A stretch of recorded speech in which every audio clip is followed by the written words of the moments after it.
Le carême est d'abord un temps de pénitence et de contrition, d'expiation de nos péchés aussi.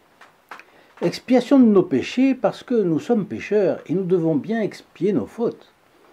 Mais qu'on se rassure, Dieu ne nous demande pas l'austérité dont il a inspiré le désir à Saint Jean-Baptiste ou qu'il a demandé au Padre Pio. Dieu est bon et miséricordieux, vous connaissez ce vieux proverbe « À brebis tondue, Dieu épargne le vent ». Il demande des efforts proportionnés à nos forces, dans la douceur du pardon et de la confiance en lui. D'emblée, vous saisissez l'opposition radicale entre Dieu, le Dieu des catholiques, et les nombreux faux dieux ou faux prophètes inventés par l'homme qui sont durs, impitoyables, hostiles, etc. Bien sûr, d'un autre côté, il serait cynique de laisser aux saints la pénitence et nous jouir à volonté des plaisirs légitimes. Je ne retiens même pas les plaisirs illégitimes, comme vous voyez, qui eux exigent que l'on se confesse. La pénitence est parfois nécessaire. D'abord, les saints ont bien fait en imitant notre Seigneur Jésus-Christ qui a fait 40 jours de jeûne au désert. Et à cause de cela, le carême va durer 40 jours. La raison majeure du carême est bien de renvoyer à cette pénitence que Jésus s'est infligée. C'est d'ailleurs pourquoi, en plus des quelques obligations que nous fait l'Église et qui ne sont pas terribles, il convient de faire des sacrifices, chacun choisissant ce qu'il pense convenable pour lui. La deuxième raison du carême est que nous avons péché contre Dieu. Nous aurions dû l'aimer au lieu de nous aimer nous-mêmes. Enfin, nous devons profiter de ce temps de pénitence pour méditer sur la passion du Christ. Voici ce cœur qui a tant aimé les hommes et qui reçoit en retour tant d'ingratitude et d'indifférence, a-t-il dit à sainte Marguerite Marie Alacoque. Le carême est donc un temps de réflexion sur la plus grande preuve d'amour de Dieu à notre égard, afin d'admirer le plan de Dieu, la mort et la résurrection de Jésus, son Fils unique.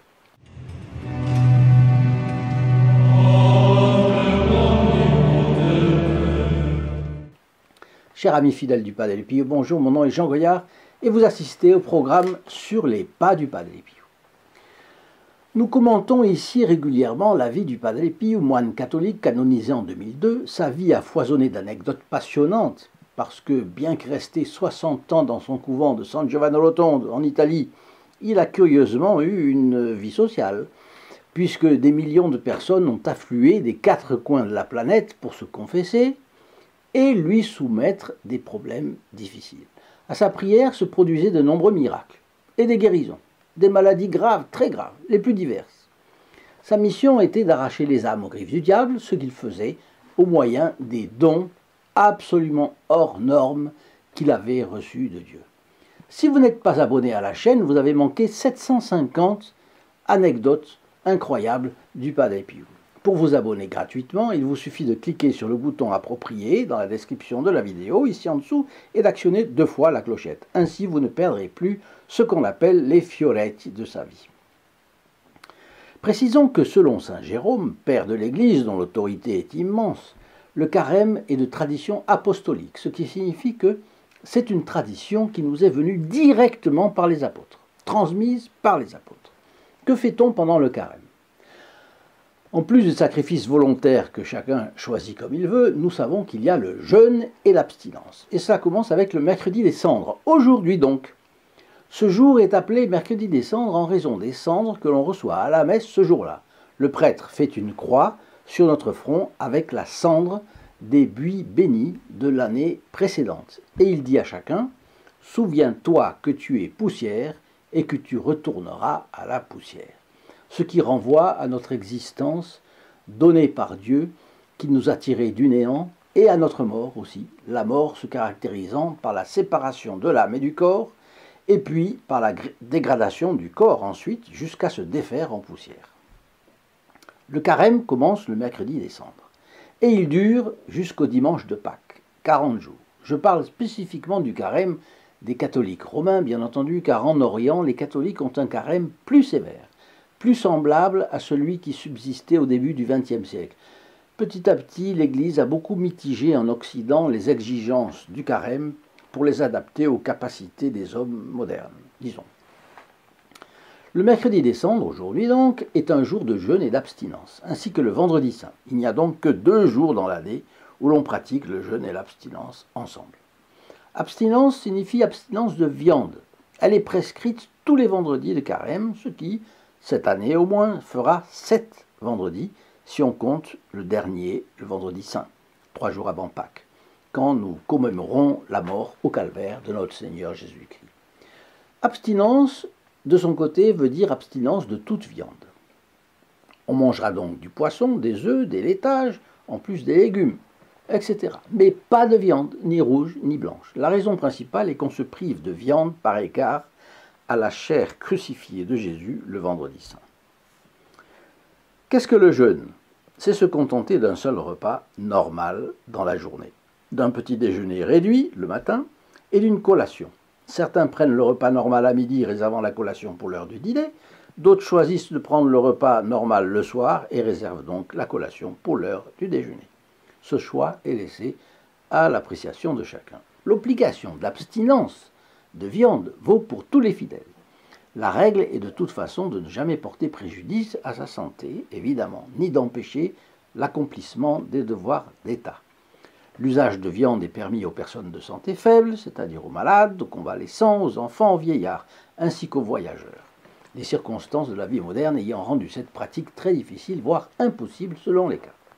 L'obligation du jeûne, de son côté, vaut pour les fidèles âgés entre 18 et 60 ans, ce qui n'empêche nullement de le continuer au-delà si la santé est bonne. Les personnes de santé faible et celles qui ont des travaux pénibles, soit intellectuels, soit matériels, en sont toujours dispensées. Personne ne doit jeûner avec excès, car Dieu demande de nous un service raisonnable. Saint Paul le disait dans son épître aux Romains au chapitre 12, verset 1. Le jeûne et l'abstinence sont très utiles à l'âme. Ils procurent la lumière, la force de l'esprit, la force de la volonté, beaucoup de vertus, le pardon des péchés aussi, l'exaucement de la prière. Il procure des grâces extraordinaires aussi. Et puis la récompense céleste, c'est ce que l'Église nous dit. Terminons ce petit rappel en disant que l'abstinence et le jeûne ne sont agréables à Dieu que si nous nous efforçons en même temps d'éviter le péché et de faire le bien. Et faire le bien recouvre 2 choses. Faire tous ces efforts, pas un peu, beaucoup. Le Padre Pio disait même tous ses efforts, de toutes ses forces, pour se corriger du défaut qu'on veut corriger. Et pratiquer les œuvres de miséricorde. D'ailleurs, dans le carême, en général, on se prive de quelque chose pour une œuvre de miséricorde. Là encore, le meilleur est de regarder vers le Padre Pio qui sait inspirer à chacun ce qu'il peut faire et comment. Alors, toute notre vie spirituelle durant ces 40 jours devrait être orientée vers la préparation à mieux vivre la Semaine Sainte et la Pâque de la Résurrection. Le plus important, évidemment, est de recourir au sacrement, en tout premier lieu, la confession, et aussi faire des sacrifices. Le carême y est particulièrement consacré, mais il est bon de se rappeler que le Padre Pio gardait toujours la passion du Christ dans ses méditations, ce qui l'aidait à avancer rapidement dans sa vie spirituelle. Pendant le carême, disait-il, les tentations sont grandes et diverses aussi, parce que le diable déteste que nous ayons des pensées pieuses et des résolutions menant à notre conversion. Si on doit prendre des résolutions, il vaut mieux en prendre une et consacrer ses efforts à tenir cette seule résolution. Sinon, on peut en avoir plusieurs, on ne tient aucune et après on est déçu de n'avoir rien fait. On pourrait écrire un livre sur les conseils du Padre Pio. Je n'en retiendrai aujourd'hui que 4 qui s'opposent à 4 tentations.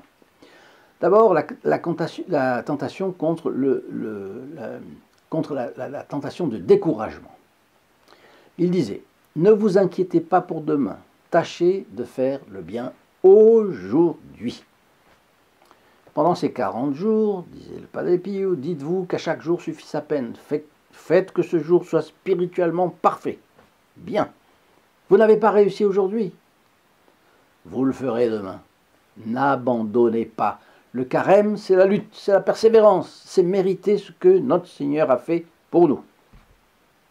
Ça, c'était la première, contre le découragement. Deuxièmement, contre la tentation de l'orgueil. Si la peur vous étreint, faites comme les apôtres dans la barque où Jésus dormait. Seigneur, sauvez-nous, nous périssons. C'est dans Matthieu chapitre 8, verset 25. Ou comme Saint Pierre qui avait marché sur les eaux, vous vous en rappelez, et commençait à enfoncer parce qu'il doutait. Eh bien, dites comme lui, Seigneur, sauvez-moi. C'est dans Saint Matthieu, au chapitre 14, versets 28 à 31. Jésus vous tendra la main, il la serrera fort et marchera joyeusement à vos côtés. Haïssant Dieu et les hommes, le diable porte toujours les coups sur nos points faibles, continue le Padre Pio. La condition pour gagner ce combat est d'être assez humble pour reconnaître notre besoin d'être aidé par Dieu et la bienheureuse Vierge. Profitons de la peur de nous échouer pour combattre notre orgueil et reconnaître notre faiblesse. Sans moi, vous ne pouvez rien faire, nous dit Saint Jean au chapitre 15, verset 5. Nous ne pouvons rien faire, rien. Mais je puis tout en celui qui me fortifie. C'est Saint Paul qui le dit dans son épître aux Philippiens, je crois me rappeler, chapitre 4, verset 13. Et là, il dit, je puis tout en celui qui me fortifie, c'est-à-dire je puis tout, tout. Troisième conseil du Padre Pio, contre la tentation du désespoir. Il est vrai que le diable ne dort pas et rôde autour de nous pour nous perdre. Mais Notre-Dame ne nous abandonnera jamais, pas même un instant. La bienheureuse Vierge est à nos côtés, quoi qu'il arrive, car c'est ce que son Fils a disposé lorsqu'il est mort sur la croix. Femme, voici ton Fils. Et Saint Jean représentait tous les hommes à ce moment-là. Il n'y a pas de raison d'avoir peur ni de s'inquiéter, car la mère du Sauveur est là et nous aide à gagner chaque bataille. Le Padre Pio nous parle d'une quatrième tentation, et il nous donne un conseil contre la tentation de l'hypocrisie. Soyez comme de petites abeilles spirituelles qui ne rapportent à leur ruche que du miel et de la cire. Par votre conversion, que votre foyer soit rempli de docilité, de paix, de concorde, d'humilité et de piété. Saint Jacques nous cite le Padre Pio. Saint Jacques dit qu'une foi sans les œuvres est une foi morte. Et cela s'applique à tous les aspects de notre vie. La prière, la méditation du chapelet, l'assistance à la messe, l'adoration du Saint-Sacrement doivent produire de bons fruits dans nos âmes. On juge l'arbre à ses fruits. Si vous priez plus, si vous luttez pour tenir vos résolutions de carême, vous avancez. Peu importe si vos prières sont faites dans l'aridité. On ne juge pas une vie spirituelle par le plaisir qu'on a à méditer. Ça, c'est capital, j'ajoute. Parce que le Padre Pio le répète, je ne sais pas combien de fois. Il continue. On juge une vie spirituelle aux grâces qu'on peut acquérir pour soi et pour d'autres. Une foi sans les œuvres est une foi morte, nous dit Saint Jacques. Cela me fait penser d'ailleurs à une chose dont je vous ai rapidement parlé. Une fois, le diable, évidemment, ne veut pas de vous comme fils protégé du Padre Pio. C'est certain. La raison en est simple, c'est qu'après la très sainte Vierge Marie, bien entendu, le Padre Pio est un de ses pires ennemis. Faire un geste militant au service de la cause du Padre Pio fera gagner des âmes à celui-ci, affaiblira l'influence du démon sur vous et ceux à qui vous partagerez les vidéos sur les anecdotes de sa vie. Donc pour vous éloigner du Padre Pio, Satan a de nombreuses tactiques. Et il y en a 4 dont nos amis eux-mêmes nous ont parlé, car ils en ont eu l'expérience. La première, c'est quelqu'un décide de devenir protégé du Padre Pio. Eh bien, le diable envoie une distraction qui vous empêche de vous inscrire à ce moment-là. C'est quelque chose à voir ou à faire, une mesure à prendre, qui revient à la mémoire. Bon, vous baissez l'écran de votre ordinateur, vous sortez de la fenêtre de votre téléphone portable, et le geste militant est renvoyé à plus tard. Et on n'y revient plus parce qu'on a oublié, rien de plus normal d'ailleurs. La deuxième tactique, vous repoussez l'inscription au motif de mieux peser le pour et le contre, etc. C'est renvoyé au calendrier grec, passant à côté de grâces considérables comme celles qui sont acquises par la messe hebdomadaire célébrée au bénéfice des protégés du Padre Pio. Et chaque semaine, c'est une sainte messe qui n'est pas pour vous. Dans 2 mois, ce sera 10. Et ainsi de suite. Et ainsi de suite. Et ainsi de suite. Et dans cet exemple, Satan a déjà gagné 10 batailles contre vous. 10 batailles à la conquête des âmes, peut-être aussi de la vôtre. Voyez ? Troisième tactique, le démon essaye aussi d'exagérer aux yeux des personnes la valeur de leur contribution. Et qu'en sera-t-il du lendemain? Il faut y réfléchir à 2 fois, y réfléchir de manière plus détaillée, comme si vous ne pouviez pas l'interrompre. Alors qu'un don est un don, ce n'est pas un dû, et cela peut s'interrompre à tout moment. Et la quatrième tactique, eh bien le diable trompe les gens en leur suggérant qu'ils ont déjà fait beaucoup pour le Padre Pio. Pensez, j'ai vu plusieurs vidéos, j'en ai partagé, j'ai mis mon like, j'ai demandé des grâces au Padre Pio et il m'a même exaucé. La cause du Padre Pio demanderait beaucoup plus de nous, peut-être. Voyez, nous ne pouvons pas nous-mêmes recourir à des retraités pour répondre au téléphone. C'est un travail régulier qui est exigeant.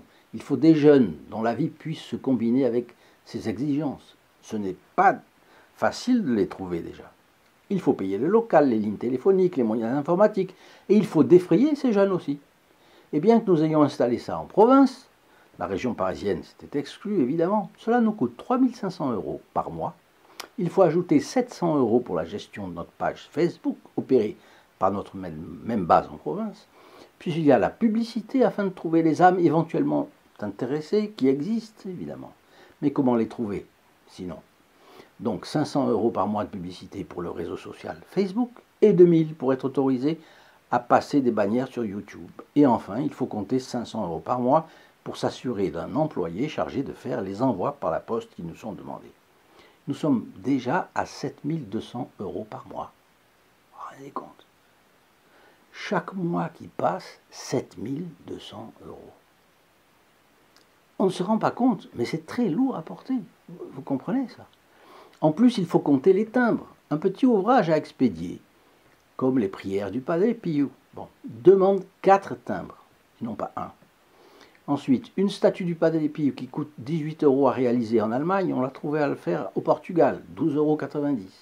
C'est déjà pas mal, mais c'est ce qu'on a trouvé de moins cher. Mais après, il faut l'expédier. 15 € de plus. C'est la raison pour laquelle je lance une bouteille à la mer. D'abord pour ceux qui ne sont pas encore protégés du Padre Pio. Qui sait si vous n'auriez pas une inspiration de notre bon capucin pour faire quelque chose dans son sillage? Peut-être bien quelques-uns. Et pour ceux qui font déjà partie du groupe des protégés du Padre Pio, aurait-il la possibilité de majorer un peu leur aide, de faire un effort supplémentaire pour nous aider à mettre en relation le Padre Pio avec de nombreuses âmes? Il y a tant de gens déboussolés. Le Padre Pio sera leur boussole. Et qui contribue à sauver l'âme de son frère, sauve sa propre âme. Alors inscrivez-vous comme protégé du Padre Pio.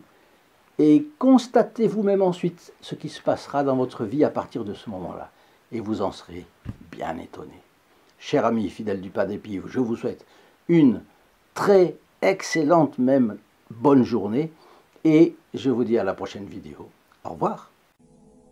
In nome del Padre, del Figliolo e dello Spirito Santo, e così sia. Sia lodato Gesù e Maria, oggi e